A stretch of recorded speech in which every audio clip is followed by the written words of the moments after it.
الكريم أما بعد أعوذ بالله من الشيطان الرجيم بسم الله الرحمن الرحيم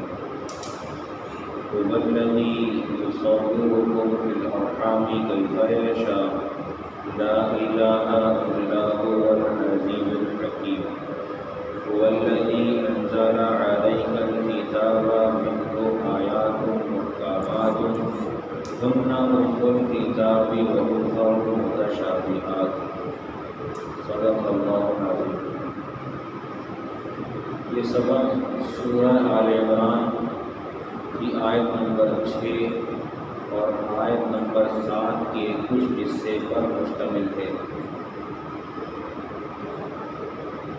اللہ سبحانہ تعالیٰ ارشاد فرماتے ہیں والذی یصورکم، وہ ذات جو تمہاری صورت بناتی ہے پھر ارحام رحم میں کیف یشاء، جیسے چاہتی ہے جیسے چاہے،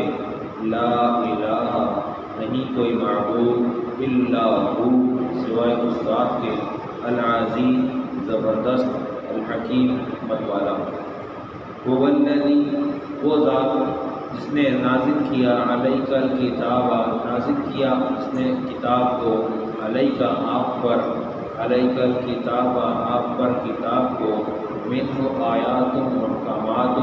اس میں آیات ہیں محکمات، ہن ام الکتاب یہ واضح آیات ہیں، یہ اصل کتاب ہیں، وأخر متشابہات اور کچھ اور بعد والی، وأخر اور بعد کی متشابہات اس کے اندر متشابہات ہیں۔ یہ دو آیتیں ہیں اور دونوں الگ الگ ہیں۔ پہلی آیت اللہ سبحانہ و تعالیٰ نے اپنی تعریف، اپنی توصیف، اپنی حمد و ثنا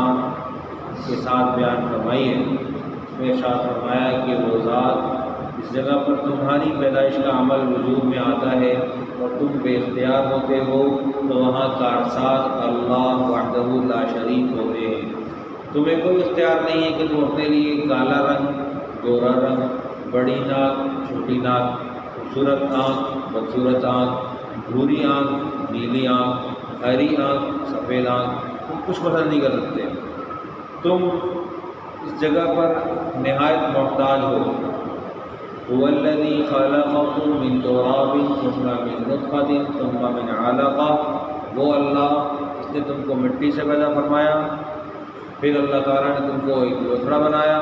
پھر تم کو لوتھڑے کو پھر خون کا لوتھڑا بنایا، پھر اس کے اوپر اعضاء بنائے۔ کہ اللہ سبحانہ و تعالیٰ کا اپنا ایک نظام ہے، اور یہ نظام ایسا ہے کہ چرند پرند، حیوانات، نباتات، جمادات ہر ایک کے ساتھ وحدہ لا شریک کا ایک الگ مستقل عمل ہے، اور اس عمل میں وہ وحدہ لا شریک ہے، اس کے ساتھ کوئی بھی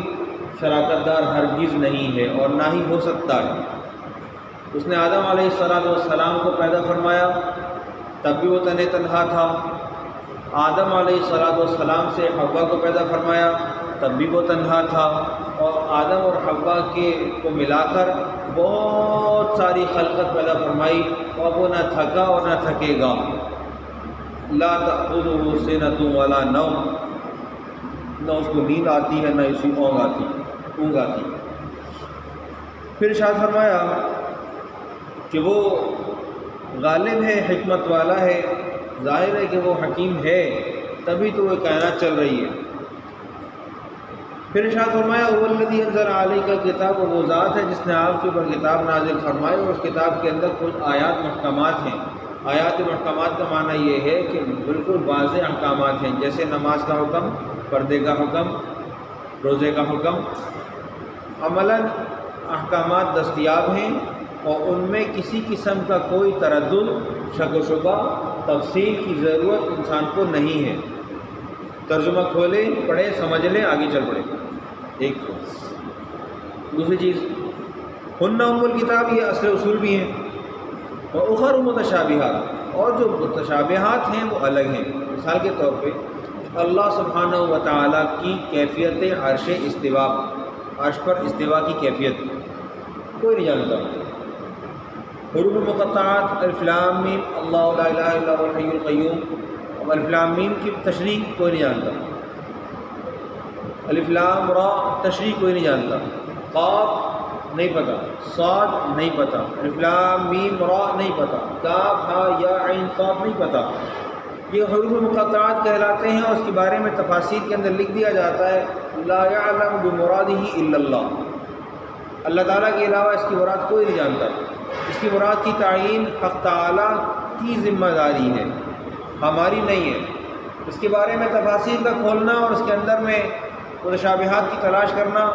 یہ ٹھیک عمل نہیں ہے۔ پیارے پیغمبر صلی اللہ علیہ وسلم نے 3 باتوں کے خوف کا اظہار فرمایا، مجھے اس بات کا خوف ہے کہ میری امت میں مال کی زیادتی ہو اور وہ آپس میں حسد میں مبتلا ہو جائیں۔ ایک دوسری صورت کہ قرآن پاک کے میں غور و خوض کرنا شروع کریں اور متشابہات کی تلاش میں پڑ جائیں، کھولنا چاہیں اور متشابہات کی تلاش میں پڑ جائیں۔ تو اللہ رب العزت نے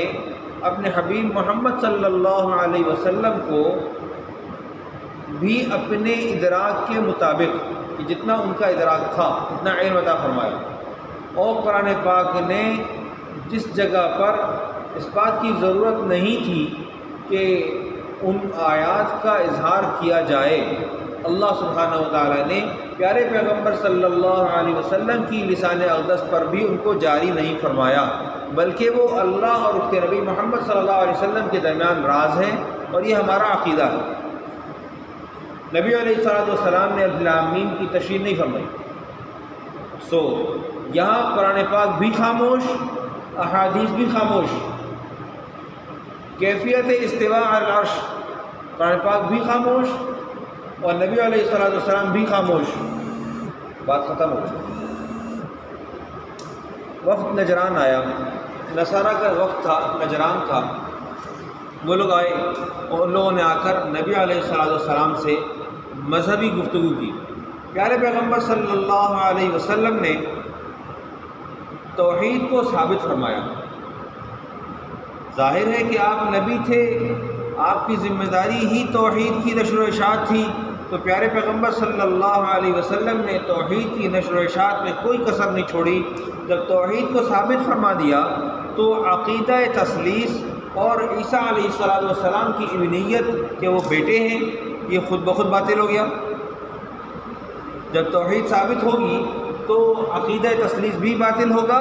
اور عقیدہ کہ نبی حضرت عیسیٰ علیہ السلام وہ اللہ تعالیٰ کے نعوذ باللہ بیٹے ہیں، یہ عقیدہ بھی خود بخود ہی باطل ہو گیا۔